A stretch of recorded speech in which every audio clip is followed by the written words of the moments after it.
want to ask you something personal. Think about the last 7 days. Did you and your partner hold hands? Did you sit close enough to feel each other's warmth? Did you reach out, not for any particular reason, just to touch? For most couples over 60, the honest answer is no. Not because the love is gone. Not because the attraction has faded.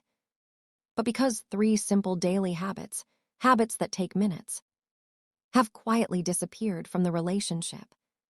And their disappearance is costing more than most couples realize. Research shows that couples who maintain these 3 specific daily habits report significantly higher levels of desire, emotional closeness, and physical satisfaction in their relationship well into their 70s and beyond. The habits are simple, they are free, they require no medication and no therapy. And the third one, the one most couples have completely stopped doing, has the most powerful effect of all. By the end of this video, you will have all 3. And you will understand exactly why they work at the biological level, not just the emotional one. Let us start with habit 1. Here is what the slow disappearance of intimacy actually looks like. It does not happen all at once. There is no argument, no dramatic moment, no decision. It happens in the smallest increments. The evening walk you used to take together becomes a solo habit. The hand-holding in the car stops because both of you are tired. The goodnight kiss becomes a quick peck, then a word, then sometimes nothing at all. None of these feel significant in the moment. But over months and years, they compound into a distance that neither partner knows how to close. If any of that sounds familiar, I want you to know something important. This is not a failure. This is not a sign that something is broken. This is what happens to the vast majority of long-term couples. When daily life takes over and intimacy stops being protected. The good news is that what was lost gradually can be rebuilt gradually. With 3 habits, starting today. The first 2 habits will make immediate sense to you. But the third one, the one involving something most couples do every single day, without realizing its effect on intimacy, is the one that changes things most. Let us start with habit 1. 1. Sleep timing and hydration, the habit that restores morning energy. Here is something most couples over 60 have never been told. Testosterone, the primary hormonal driver of desire in both men and women, is produced almost entirely during deep sleep. Not light sleep, not the half-awake state most people over 60 experience. Deep, uninterrupted sleep. And the single most common disruptor of deep sleep in adults over 60 is waking up at night to use the bathroom. Studies show that adults who wake twice or more per night have measurably lower testosterone levels than those who sleep through. The disruption is not just inconvenient. It is directly suppressing the hormonal system that governs desire.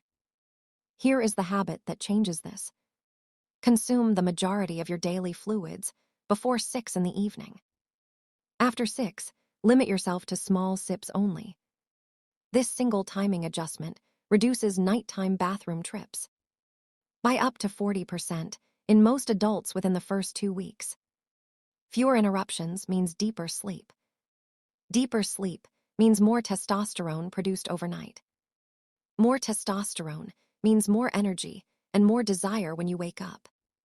The difference in how you feel in the morning after 2 weeks of this habit is something most couples notice before they can even explain why. More energy, more warmth, more interest in the person lying next to you. One additional note on sleep and intimacy. Sleeping in the same bed as your partner, with some physical contact, even just a foot touching under the covers, has been shown to increase oxytocin levels in both partners during the night. Oxytocin is the bonding hormone, the closeness hormone. And waking up with elevated oxytocin changes the entire emotional tone of the morning. It is a small thing, and it costs nothing. Habit 1 restores the biological foundation of desire through sleep. Habit 2 builds on that foundation through something you are probably already doing, just not in the way that benefits intimacy most. 2. The post-meal walk, the habit that lowers cortisol and raises connection. You have probably heard that walking after meals is good for blood sugar. That is true, but it is the least interesting thing about this habit for your relationship. Here is the part nobody talks about. Chronic elevated blood sugar, the kind that comes from sedentary habits after meals, directly raises cortisol levels in the body. And cortisol is desire's most reliable enemy. When cortisol is chronically elevated, the body treats every situation as a low-level emergency. The nervous system stays slightly alert, slightly defended. And in that state, the state most couples over 60 spend their evenings in, desire cannot arise naturally. Because desire requires the felt sense of safety. And a body running on cortisol does not feel safe. It feels tired, slightly irritable, closed. A 10 to 15-minute walk after each main meal does 3 things simultaneously. It lowers blood sugar, it reduces cortisol, and it gives you and your partner 10 to 15 minutes of side-by-side time with no screen, no obligation, no distraction. Side-by-side movement is one of the most underrated forms of intimacy in long-term relationships.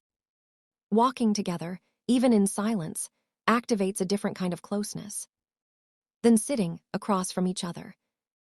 The shared rhythm of movement, the shared direction, the absence of the pressure that comes from face-to-face conversation. It is where couples often talk most easily, and where physical closeness begins to feel natural again. Research on couples who walk together regularly shows something remarkable. Not just improved cardiovascular health, but measurably higher relationship satisfaction scores, higher oxytocin levels, lower conflict frequency, and significantly higher reports of physical and emotional intimacy. 10 minutes after dinner. That is the entire investment. Habit 2 costs 10 minutes and lowers the biological barrier to desire. But habit 3 is the one that changes the physical language between you and your partner. It is the one most couples over 60 have quietly abandoned without realizing what they lost.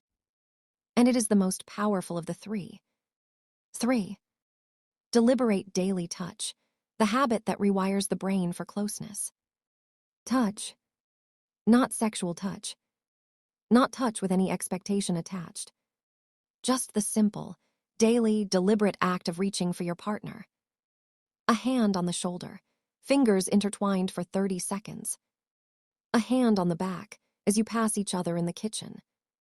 Sitting close enough on the sofa that your arms touch. Here is what happens in the brain when this kind of touch occurs. Oxytocin is released immediately, within seconds. Cortisol drops. The nervous system shifts from alert to safe. And dopamine, the anticipation and desire neurotransmitter, begins to associate your partner with that safe, warm, rewarding feeling. Over time, with daily repetition, this rewires the brain's response to your partner. Your partner's presence begins to feel like relief rather than routine. Their touch begins to feel like something the body wants rather than something it merely accepts. This is not romantic language. This is neuroscience. This is how the brain rebuilds the physical language of desire after it has been quietly neglected for years.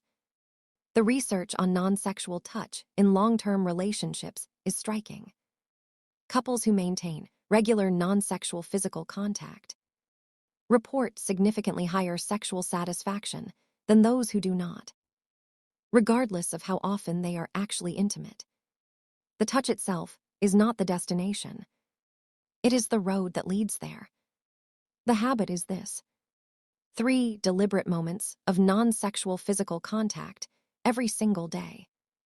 Not more, just 3. When you wake up, at some point during the day, when you go to sleep. 3 touches, 30 seconds each. That is 90 seconds a day, to begin rebuilding the physical language that long-term relationships quietly lose and desperately need back. I want to be honest with you about something. For some couples, this habit feels strange at first. Deliberate touch can feel awkward when spontaneous touch has been absent for a long time. That awkwardness is not a sign that something is wrong. It is a sign that the habit has been missing long enough to feel unfamiliar. Do it anyway. The awkwardness lasts days, the benefit lasts years. Here is what these 3 habits have in common. They are all free. They all take less than 15 minutes. And they all work on the same underlying system. The biological and neurological conditions that make desire possible. Sleep timing restores the hormonal foundation. The post-meal walk lowers the cortisol barrier. And deliberate daily touch rewires the brain's association between your partner and safety. None of them are dramatic. None of them require a conversation about what has been missing. They simply create the conditions, daily, quietly, consistently, in which intimacy can return on its own. The couples who do not protect these habits do not fall out of love. They simply drift, slowly, imperceptibly, until one day they look at each other across a room and realize they feel more like housemates than partners. And neither of them knows exactly when it happened. The couples who do protect these habits do not have perfect relationships, but they have ones that keep choosing each other every day in the smallest ways. And that choice, made daily, is what keeps intimacy alive. If you watched this video because something has felt distant lately, I want you to know that the distance you are feeling is not permanent. It is not who you are now, and it is not what your relationship has become. It is simply the result of 3 small habits going unprotected. And 3 small habits can be started again. Today, this evening, tonight before you go to sleep. You do not need a perfect moment to begin. You do not need a conversation first. You just need to reach out. That is where every great relationship lies. In the reaching out. If today gave you something practical, something you can start tonight with the person you love, then this channel is exactly where you belong. At Connected After 60, we believe that the later years of a relationship are not a slow decline toward less. They are an invitation into something more intentional, more conscious, more chosen. Subscribe if you want to keep having this conversation. A new video is waiting for you every week. And if one of these 3 habits resonated with you, tell me which one in the comments below. I read every single one. Take care of yourself and of each other.